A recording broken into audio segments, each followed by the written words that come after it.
Okay guys, welcome back na naman sa aking YouTube channel, no? So ngayon, 11 days na ba ng paglalaro natin itong The Ragnarok? So ano na ba yung progress nyo guys? Sa akin, level 64, meron tayong 165k na power score. So regarding sa mga cards, medyo matataas na yung level, ayan.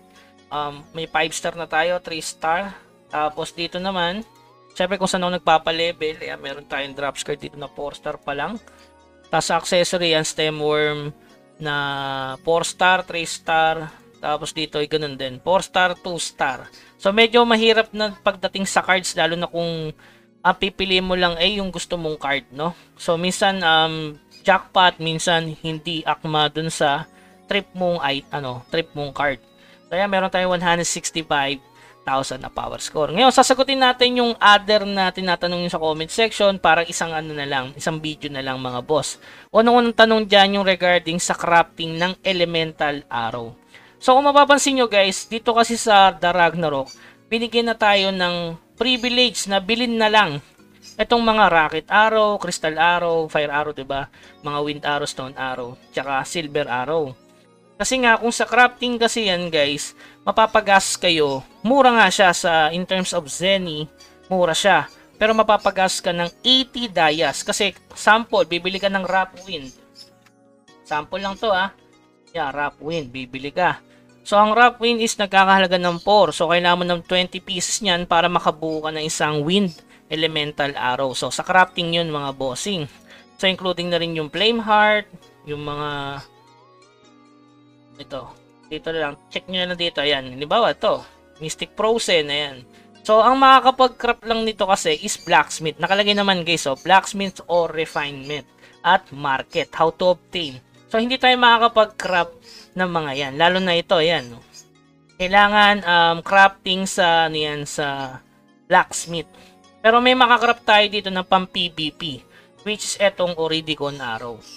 Kasi ang kailangan mo lang naman dito is itong Oridicon at ito ay nabibili lang naman sa Zenny Shop. So mas mura to kasi 50,000 to Tapos Oridicon lang naman. So ito yung makakrap mo, yung Oridicon Arrow. Kaya nga meron siyang function dito sa shop na pwede mo nalang bilhin kaysa gumastos ka ng diamond. So regarding kasi sa Zenny, no, alam ko struggle na rin kayo sa Zenny.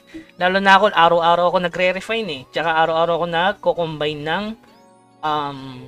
ng cards. So talaga mauubos yan, lalo na kung hindi ka masyadong matipid in terms of pagbili ng pots. Syempre katulad ko, para mas mapabilis yung level, talagang DS lang ng DS. Tapos yung iba naman syempre napaubos dahil kala ko nung una kasi bag yung 50M Zenny. Balita ko wala na daw yung 50M Zenny sa mga bagong account. So yun, medyo mag-struggle kayo sa Zenny guys, kaya use wisely. At saka naman may mga pwede ka namang ibenta at i-farm. Halimbawa, animal skin. Pwede mo siyang ibenta. Lalo na kung blacksmith ka talaga. Sa tingin ko maganda dito, blacksmith, di mo ubusan ng Zenny. Kasi alam ko may overcharge dito. Kasi hindi pa ako nakakagawa. Ayan, Animal skill, pwede ka mag-farm. May 64k ka. Pag gusto mo ng emergency na, ng Zenny. Para siyang normal lang din. Ang pinakamataas ata na per piece is 25. Natuos ko na yun na puro 25. Ang Garlet, pwede yung Garlet. Pwede rin yung Raccoon Leaf. Kung sa Smokey ka, pwede din guys sa Raccoon Leaf. Marami na Raccoon Leaf kasi doon nga natambay, di ba? Pwede naman din pang-crop to guys ng headgear. Kailangan kasi to So makachamba ka ng headgear doon, saka ka na magbenta-benta. Sa ngayon, tinatry ko mag-hunt ng S-card kung madali. So try ko mag 2 days dito na mag-AFK. So ayan lang yung ginagawa ko guys. Tapos hindi ko kinakalimutan yung pagbili sa Mart. Ito sa daily, bilhin nyo to para may daily progress. Endless Tower, syempre bilhin nyo itong dalawang to.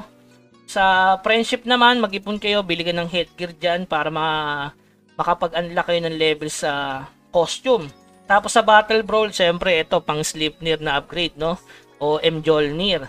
Tapos yung daily, huwag nyo kakalimutan, pinakamahalaga yan. At saka syempre yung bounty. Mamili kayo guys na may 60k dito. Okay? Huwag nyong hahayaan na pumili lang kayo dito. Kung nagmamadali kayo, hintayin nyo yung refresh. Huwag nyo i-refresh gamit yung yung red dias. Gamitin nyo to sa pagbili nga ng Zenny. Kailangan ng 400 at least. So makaka-earn ka naman ng red dias everyday. Tapos ito nga pala guys, regarding naman dun sa meat skewer. na problemado ng iba, bakit wala daw. Kailangan nyo itong bilhin, no? Binibili yung libro. Ito. Ayun, sa pinakadulo yun. Ito. Yan. Kailangan yung bilhin yung book niyan na nasa clan. Sa guild. Ayan. Punta ka lang sa construction, tapos shop, bilhin mo to. Ayan. So, kailangan mo siyang bilhin ng worth 250. Tapos ito naman is 500. Di ko alam tong Deep Fried Roker. Tingnan natin kung maganda. So, pwede may search yan para makita mo. Siyempre, capital lagi yung una. Ayan. Para makita nyo kung ano yung stats nun. Ayun. Plea plus 15 for 15 years. Goods bang mag-invest yan? Maganda yan kapag yung isang character mo is forger. Diba? Pwede kang mag-craft ng rough meat, tapos ibenta mo sa market. May bibili niyan, lalo na yung steel, guys. Kasi may hunting arrow yun. Sa tingin ko, blacksmith ang pinakamabilis magpadayas dito. Lalo na halimbawa, ako, hunter ako. Diba? Tapos kailangan ko ng hunting arrow. So, sobrang solid nun, lalo na kung gamit mo is OAB. Yung Orc Archer Bow. So, ito, hunting arrow, yan. Sa ano pala to? Sa kakombo to ng ano eh.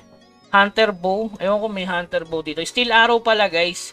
Yung kakombo ng OAB, ano, Orc Archer Bow. Sobrang solid niyan. Yan, kailangan mo nga lang ng steel. So, crafting siya sa blacksmith. Okay? So, yan lang yung progress natin for today's video. Ayan, 165k, 11 days na farming. Ano na yung progress nyo mga bossing as F2P. So, kamusta mga Zenny nyo? Meron pa ba? Kung wala na, kailangan nyo talagang mag-AFK for 24 hours tapos magbenta kayo ng loot. Yan na lang yung isang solusyon sa Zenny. Buti na lang nagkaroon na ng pet system, which is yung Wonderland. So, doon kahit papano, meron naman Zenny. So, marami naman Zenny na source dyan. Kayo na bahala. Okay? So, yun lamang guys. Sana sagot ko yung mga katanungan nyo regarding dun sa mga hinahanap nyo. So, keep grinding. Huwag kalimutan mag-subscribe sa ating channel. Hanggang sa muli. Paalam.